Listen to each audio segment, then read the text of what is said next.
Hello out there, and today we're going to be doing a quick overview of the newly released Northwoods knives Signal Jack. And there were a number of different variations of this knife, and it was released and distributed by Knives Ship Free, and I believe they have the exclusive rights to the name Northwoods, and it's manufactured by Great Eastern Cutlery. And that's sort of how it works, and every year, a couple times, I think, we'll get a very limited release with the Northwoods name on it. And it's been a joke, sort of, that every time they get released, I jump onto the website and try to buy one, and it's in my cart, and then it disappears before I can check out. And, you know, just for fun, I go on there and I try to get one, and I've never been able to get one, and wasn't planning on getting this, but it was still in my cart when I finished the checkout, and so here it is. And I usually wouldn't do a review on a knife like this, guys. I try to review knives that are available and accessible, and even if they're not available at the time I do the review, they're going to be coming out soon, something like that, you know? But with this one, just because how hot it's going to be on the secondary market, and these knives can sell for, you know, maybe up to twice the price, I wanted to get this out there and give a look at it just for people who are interested in spending that money on the secondary market, just so they have a better understanding of what it is they're getting. And so today we're just going to go through the specs and the details of what is a very beautiful gentleman's slip joint.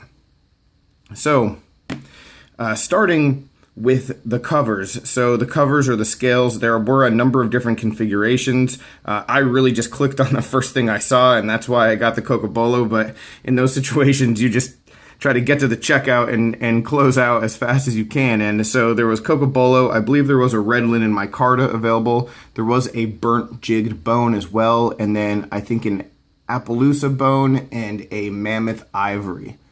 Don't quote me on that. I think those were the ones that were available though. And yeah, I went with the Cocobolo. Was glad that I clicked on that. Because it is a very attractive cover, but it's also one that I don't have in any of my other like GECs or slip joints. So let's do a couple quick size comparisons real quickly. So right here I have the GEC 15, and so we can see that it is significantly larger. And when we get into the size, when we really talk about the size, I think what might be holding me back from really liking this knife is that it doesn't really fit into the size of what I'm looking to carry in a slip joint. Here is, if I can get it open, the 85, which, yeah, if you line up, really not too much longer in the handle, but the blade just a little bit overall, which gives you, you know, about a ½ inch in overall length longer with this Signal Jack.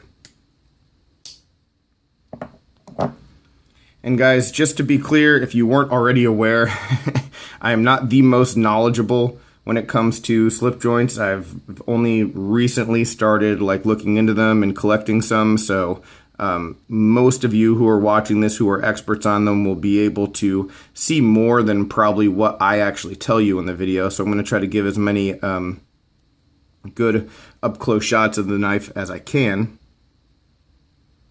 The best size comparison, though, that I had, let me see if I can grab this, was actually the Benchmade proper when it comes to size and when it comes to like sort of blade shape. A little bit more belly, like a straight Wharncliffe, really, or almost a sheep's foot, I guess, on the Signal Jack. But yeah, overall, pretty similar kind of blade style, and overall length as well really isn't that different. We're talking about a little bit more than 1/4 inch. For those of you who aren't into the traditionals, here it is next to a mini Griptilian, just so you can have an understanding there. I mean, very comparable size in length at least. The weight of this knife is extremely agreeable. 2.4 ounces. If we put the sheath that it comes with on there as well, 3.13. So again, just for comparison, here's my proper, 2.15, a little bit lighter. And the sheath that I use brings it to 2.8.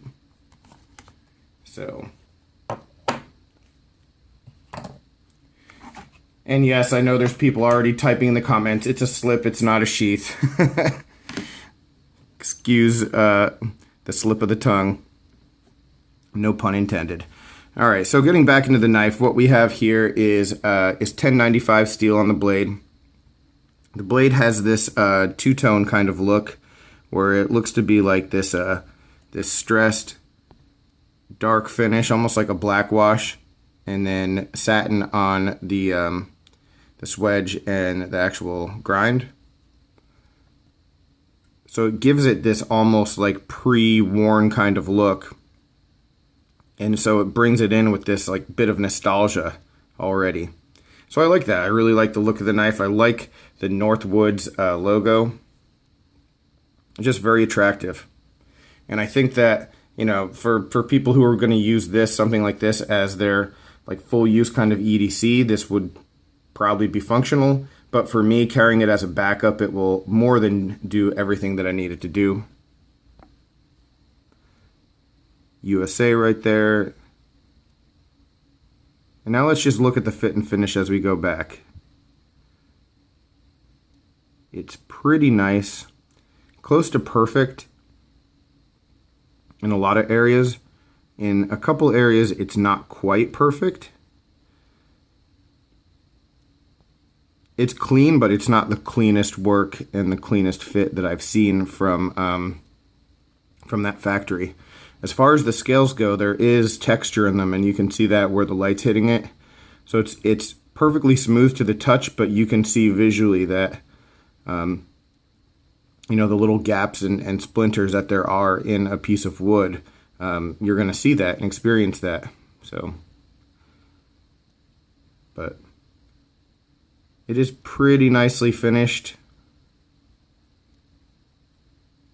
throughout. And again, it's basically right on point with what I expect from them. The one knife that I have from them that is just immaculate, though, is this 15 with a red lid in micarta.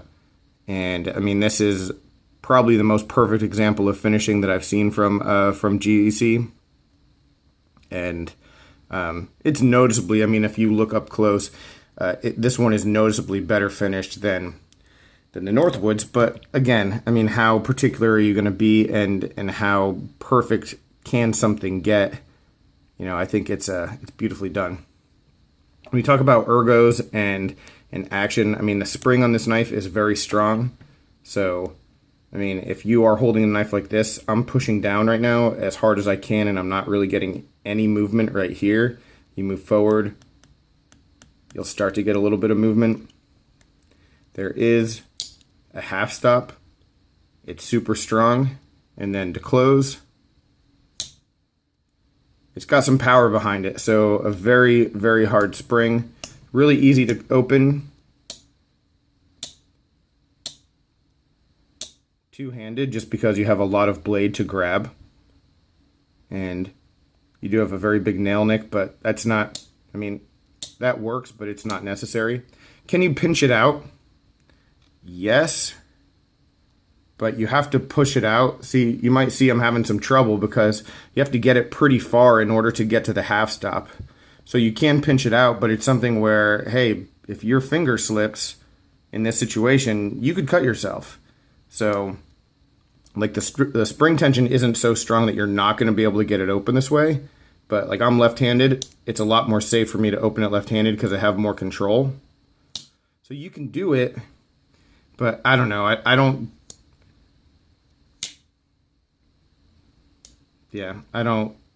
know that I would recommend doing that, especially if you're in like a working situation where your hands might be sweaty and yeah, you're trying to do it quickly. Just always going to be easier and faster. Just go like that. And safer as well. Looking at the knife in the open position,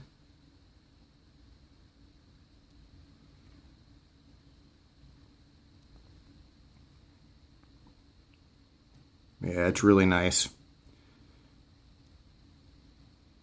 And I've seen some, you know, cheaper, and actually even this one, the one that I said was perfect, you know, you can see there's a, it's not quite perfect right there where the blade, you know, meets, but looks really nice on it, the signal jack.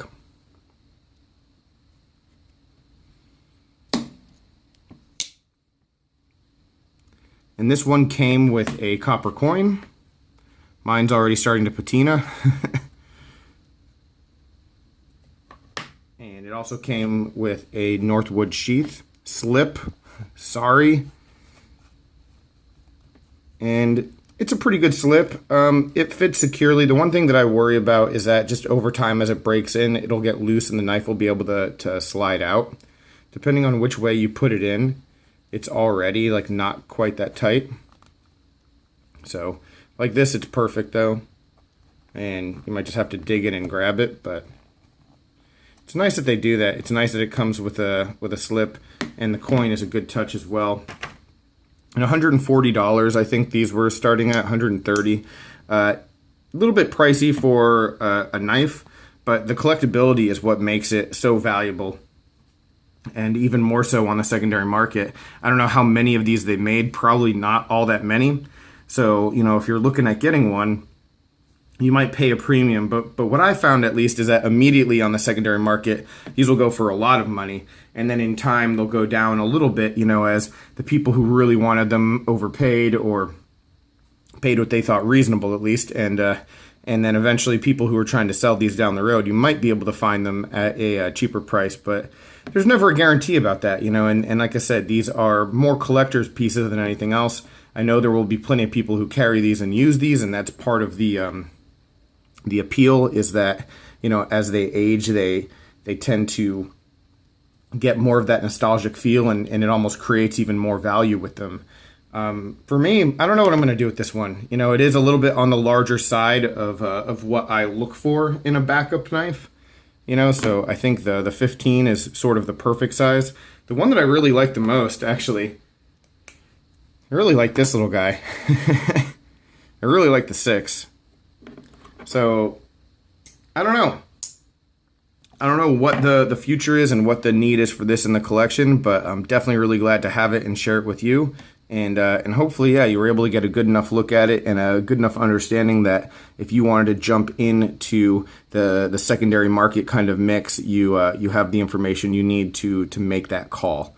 All right, guys, thanks very much for watching. Any questions, comments, complaints, suggestions, let me know down below. I really appreciate it. I will talk with you soon. Take care and have a good one.